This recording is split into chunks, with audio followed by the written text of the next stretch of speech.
పాకిస్తాన్ క్రికెటర్ను కొనుగోలు చేసిన ఫ్రాంచైజీ నిర్ణయంపై భారత క్రికెట్ దిగ్గజం సునీల్ గవాస్కర్ తీవ్ర అసంతృప్తి వ్యక్తం చేశారు. ఇంగ్లాండ్లో జరిగే ది 100 టోర్నమెంట్లో పాల్గొనే సన్ రైజర్స్ లీడ్స్ జట్టు పాకిస్తాన్ స్పిన్నర్ అబ్రార్ అహ్మద్ను కొనుగోలు చేయడాన్ని గవాస్కర్ తీవ్రంగా విమర్శించారు. సన్ రైజర్స్ లీడ్స్ ఫ్రాంచైజీకి సహా యజమానిగా ఉన్న కావ్య మారన్ అబ్రార్ అహ్మద్ను భారతీయ కరెన్సీలో సుమారు 2.5 కోట్లకు కొనుగోలు చేసింది. అయితే ఈ నిర్ణయం వెలువడిన వెంటనే సోషల్ మీడియాలో భారీ విమర్శలు వెల్లువెత్తాయి. గతంలో జరిగిన ఉగ్ర దాడుల నేపథ్యంలో భారత అభిమానులు ఈ నిర్ణయాన్ని తీవ్రంగా వ్యతిరేకించారు. ముఖ్యంగా గత ఏడాది జరిగిన పహల్గామ్ టెర్రర్ అటాక్ తర్వాత పాకిస్తాన్ ఆటగాన్ని తీసుకోవడంపై అనేక మంది ప్రశ్నలు లేవనెత్తారు. ఈ నేపథ్యంలో గవాస్కర్ తన కాలంలో స్పందిస్తూ భారత్ పాకిస్తాన్ సంబంధాల చరిత్రను గుర్తు చేశాడు.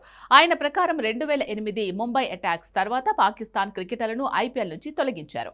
అదేవిధంగా 2019 పహల్గామ్ అటాక్ కూడా భారత క్రికెట్ సంస్థలు పాకిస్తాన్తో దూరంగా ఉండడానికి మరో ముఖ్య కారణంగా నిలిచిందని ఆయన పేర్కొన్నారు. గవాస్కర్ వ్యాఖ్యల ప్రకారం పాకిస్తాన్ ఆటగాళ్లకు చెల్లించే డబ్బు వారి ప్రభుత్వానికి ఆదాయంగా మారుతుంది.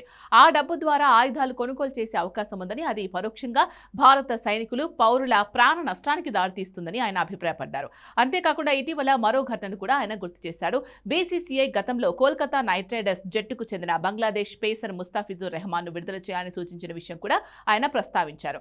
ఇక అబ్రార్ అహ్మద్ కొనుగోలు తర్వాత సోషల్ మీడియాలో తీవ్ర విమర్శలు రావడంతో సన్ రైజర్స్ లీడ్స్ అధికారిక ఎక్స్ ఖాతాను కొంతసేపు డీయాక్టివేట్ చేయాల్సి వచ్చింది. విమర్శలు తగ్గిన తర్వాత ఆ ఖాతా మళ్లీ యాక్టివ్ అయింది.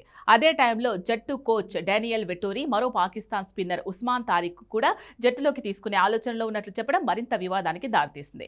వెటోరీ న్యూజిలాండ్కు చెందినవాడని, భారత్ పాకిస్తాన్ మధ్య ఉన్న పరిస్థితులను పూర్తిగా అర్థం చేసుకోకపోవచ్చని గవాస్కర్ అన్నారు. అయితే భారతీయ యజమానులు మాత్రం పరిస్థితిని అర్థం చేసుకుని అలాంటి నిర్ణయాలు నివారించాల్సిన బాధ్యత ఉందని ఆయన వ్యాఖ్యానించారు.